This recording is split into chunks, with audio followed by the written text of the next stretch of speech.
Hello everyone, welcome back to my channel Farooq study centre. আশা করছি আপনারা ভালো আছেন। এই মুহূর্তে 2025 সালের মাধ্যমিক পরীক্ষার জন্য ইতিহাস বিষয়ের 4 নম্বরের সাজেশন নিয়ে আপনাদের সামনে উপস্থিত হয়েছি। দেখতে পাচ্ছেন মাধ্যমিক পরীক্ষা 2025, মাত্র 10টি প্রশ্ন পড়েই 24 নম্বর পাওয়ার সুবর্ণ সুযোগ। লাস্ট মিনিট ইতিহাস সাজেশন 2025, এই 10টি প্রশ্ন পড়লেই হবে। তো আজকের সাজেশনে মাত্র 10টি প্রশ্ন রয়েছে। এই 10টি প্রশ্ন পড়লেই কিন্তু আপনারা 6 থেকে 8টি প্রশ্ন কমন পাবেন। লিখতে হবে কিন্তু 4টি, অর্থাৎ 4 6 24 নাম্বার। এই 8টি প্রশ্ন কি রয়েছে পরপর আমরা দেখে নেব, এবং 2টি প্রশ্ন এক্সট্রা হিসেবে দেওয়া হয়েছে, তো সে দুটিও দেখে নেবে। তো চলুন কথা না বাড়িয়ে আজকের প্রশ্নগুলি দেখে নিই। 4 নম্বরে যে প্রশ্নগুলি আসবে সেটি আসবে বিভাগ ঘ থেকে। বিভাগ ঘ দেখতে পাচ্ছেন কি বলা হয়েছে, যে প্রতিটি উপবিভাগ থেকে অত্যন্ত একটি করে মোট 6টি প্রশ্নের উত্তর দিতে হবে 7 থেকে 8টি বাক্যের মধ্যে।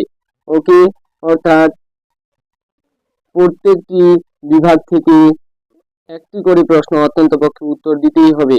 যেরকম উপবিভাগ ঘ রয়েছে, তো 2টা প্রশ্ন থাকবে, যেরকম 1 2 দেখতে পাচ্ছেন। তো এরকম ভাবে প্রত্যেকটা উপবিভাগ থেকে একটি করে প্রশ্ন নিয়ে 6টি প্রশ্ন উত্তর দিতে হবে। কোনো বিভাগ থেকে যদি 2টো দাও আর কোনোটাতে যদি একটা উত্তর দাও, তো সেক্ষেত্রে নাম্বার কিন্তু পাবে না। ওকে, তো চলুন দেখিনি আজকের প্রশ্নগুলি পরপর। বিভাগ ঘয়ের 1 নম্বর দাগে যে প্রশ্নটি আসবে সেই প্রশ্ন থাকবে এরকম, হুতুম প্যাঁচার নকশার সমকালীন সমাজের ছবি কিভাবে ফুটে উঠেছে তা আলোচনা করো। তো হুতুম প্যাঁচার নকশা কালীপ্রসন্ন সিংহ যে রয়েছে, তার ছদ্মনাম হুতুম প্যাঁচা। সেই হুতুম প্যাঁচার নকশায় সেই দিনের বা সেই সমাজ, যে সমকালীন যে সমাজ, তার কিভাবে প্রতিচ্ছবি ফুটে উঠেছিল সেটি ব্যাখ্যা করতে হবে। 3 স্টার রয়েছে, আসার প্রবল চান্স। যদি এটা মিস হয় তো কিন্তু 4-এর যে 2 নাম্বার দাগ রয়েছে সেটা তোমরা পাবেই কমন, এবং 4 স্টার রয়েছে। কি বলা হয়েছে, বাংলায় চিকিৎসা বিদ্যার বিকাশে কলকাতা মেডিকেল কলেজের ভূমিকা বিশ্লেষণ করো। অর্থাৎ এখানে 2টি প্রশ্ন আসবে, 2টির মধ্যে একটি প্রশ্ন উত্তর করতে হবে। এই 2টা প্রশ্ন আসার প্রবল চান্স রয়েছে, একটা তো আসবে। তো এখান থেকে তোমরা একটা প্রশ্ন কমন পাবেই পাবে, 2টায় আসার প্রবল চান্স রয়েছে। 100% গ্যারেন্টি সহ বলা হলো। ওকে, প্রশ্ন যদিও আমি বানাই না, তোমরা সবাই জানো, আমি এবং তোমরা কেউই বানাই না, বোর্ড থেকে সিলেক্টেড হয়। তো সম্ভাব্য তোমাদের সামনে তুলে ধরা হচ্ছে প্রশ্নগুলো, আসার প্রবল চান্স রয়েছে। ওকে, এই 2টা প্রশ্ন ভালো করে রিভিশন করে নাও। উপবিভাগ ঘ 2 বলা হচ্ছে 4-এর 3 নম্বর দাগে বলা হচ্ছে যে বাংলার বিজ্ঞান চর্চার বিকাশে ডক্টর মহেন্দ্রলাল সরকারের বা উপেন্দ্র কিশোর রায়ের অবদান আলোচনা করো। অর্থাৎ মহেন্দ্রলাল বা উপেন্দ্র কিশোর রায় যে রয়েছে, দুজনের কিন্তু যে অবদান ইতিহাসে রয়েছে বিজ্ঞান চর্চার ক্ষেত্রে, সেটা কিন্তু বিশ্লেষণ করতে হবে বা আলোচনা করতে হবে। তারপর 4-এর 4 নম্বর দাগে আসবে শ্রী রামকৃষ্ণের সর্বধর্ম সমন্বয়ের আদর্শ ব্যাখ্যা করো, বা এখানে স্বামী বিবেকানন্দ বা বিদ্যাসাগর বা রাজা রামমোহন রায়ের যে আদর্শ রয়েছে সেটাও পড়ে রাখবে। তো এখান থেকে 2টা প্রশ্নের মধ্যে একটা প্রশ্ন কমন পাবেই পাবে, কোনো ভুল নেই। তারপর পরের দাগের প্রশ্নে বলা হচ্ছে উপবিভাগ 3। উপবিভাগ 3-তে যে 4-এর 5 নম্বর দাগ প্রশ্নটি রয়েছে আসবেই আসবে, 4 স্টার রয়েছে। কি বলা হয়েছে, ছাপা বইয়ের সঙ্গে শিক্ষা বিস্তারের সম্পর্ক। অর্থাৎ ছাপা বই, যে বই ছাপানো হয় তার সাথে শিক্ষার কি সম্পর্ক তা বিস্তারিতভাবে 4 থেকে 5টি পয়েন্ট আলোচনা করতে হবে। প্রশ্নটি আসবেই আসবে, 100% বলা হলো। তারপর 4-এর যে 6 দাগ রয়েছে কারিগরি শিক্ষার বিকাশে বাংলায় বিটিআই, বিটিআই এর ফুল ফর্ম হচ্ছে বেঙ্গল টেকনিক্যাল ইনস্টিটিউট, এর ভূমিকা কি ছিল।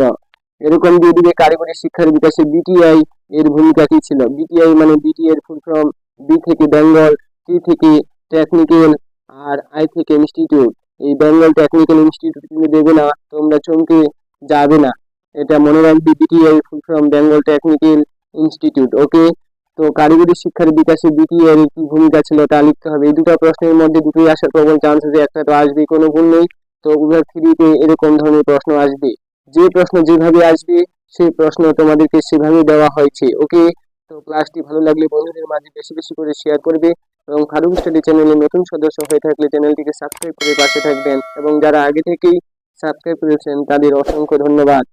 এবার উপবিভাগ ঘতে বলা হচ্ছে, ঘরের যে 4 নম্বর দাগের প্রশ্ন আসবে সেটা এমন ভাবে আসবে যে হায়দ্রাবাদ রাজ্যটি কিভাবে ভারতভুক্ত হয় তা আলোচনা করো।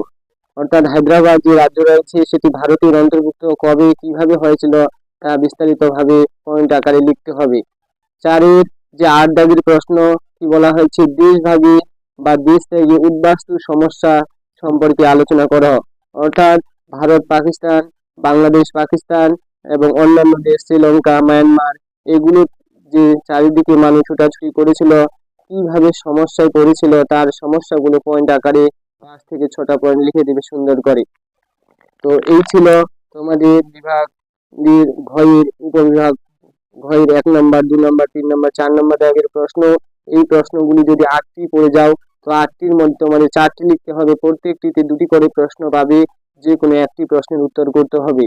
এবারে এক্সট্রা হিসাবে আরো 2টি প্রশ্ন বলা হয়েছে, কি এক্সট্রা হিসাবে যে 2টি প্রশ্ন পড়বে কম গুরুত্বপূর্ণ যদিও এগুলো তোমাদেরকে পড়ে নিতে হবে। নীল বিদ্রোহের বাংলায় মধ্যবিত্ত শ্রেণীর কি ভূমিকা ছিল তা আলোচনা করো। অবশ্যই প্রশ্নটি পড়ে নেবে, যদি আসার চান্স কম রয়েছে, তো বলা যায় না যে দেবে না এমন তো নয়, দিতেই পারে, তো অবশ্যই ছাড়বে না, প্রশ্নটি ভালো করে পড়ে নেবে।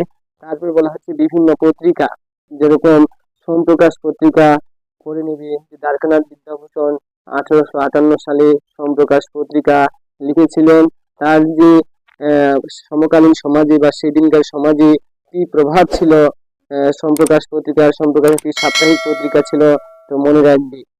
তো এরকম ভাবে চলে আসলো যে সোমপ্রকাশ পত্রিকা আর গুরুত্ব বা প্রভাব সম্পর্কে আলোচনা করো। তারপর বঙ্গদর্শন পত্রিকা বঙ্কিমচন্দ্র চট্টোপাধ্যায়ের, যেটি লেখা হয় 1872 সালে। বঙ্গদর্শন পত্রিকার কি গুরুত্ব ছিল সেরকম ভাবে লিখতে আসতে পারে। ওকে, তারপরে যদি আত্মজীবনী দেয় তাহলে রবীন্দ্রনাথ ঠাকুরের জীবন স্মৃতি যে রয়েছে আত্মজীবনী, সেটা তোমরা দেখে নেবে। কি বললাম, রবীন্দ্রনাথ ঠাকুরের আত্মজীবনী যে রয়েছে জীবন স্মৃতি, সেটা তোমরা অবশ্যই কি রয়েছে ঠাকুর পরিবারের কিভাবে পরিচিত, তারপরে তার যে জীবন কাহিনী, কবিতা লেখার জীবন কাহিনী, উপন্যাস, গল্প, এগুলো বানিয়ে বানিয়ে তোমাদের 4 থেকে 5টা পয়েন্ট লিখতে হবে। তারপরে সোনা দেবী চৌধুরী রানীর যে জীবনের ঝরা পাতা, সেটা তোমরা পড়ে নেবে। তারপরে এখানে আত্মজীবনী হিসাবে 70 বছর বিপিন চন্দ্র পালের, এই 3টা আত্মজীবনী একটু করে দেখে নেবে। এগুলো যদি 4 নম্বরে না আসে তো কিন্তু 1 নম্বর বা 2 নম্বরে কিন্তু প্রশ্ন আসতে পারে। আত্মজীবনী ও স্মৃতিকথা এরকম ভাবে পার্থক্য আসতে পারে। তো এই ছিল আজকের মূল আলোচ্য বিষয়। ক্লাসটি ভালো লাগলে বন্ধুদের মাঝে বেশি বেশি করে শেয়ার করবে, পুরো ওয়েস্ট বেঙ্গলে ছড়িয়ে দিবে ক্লাসটি, কারণ পরীক্ষার আর কয়েকদিন বাকি।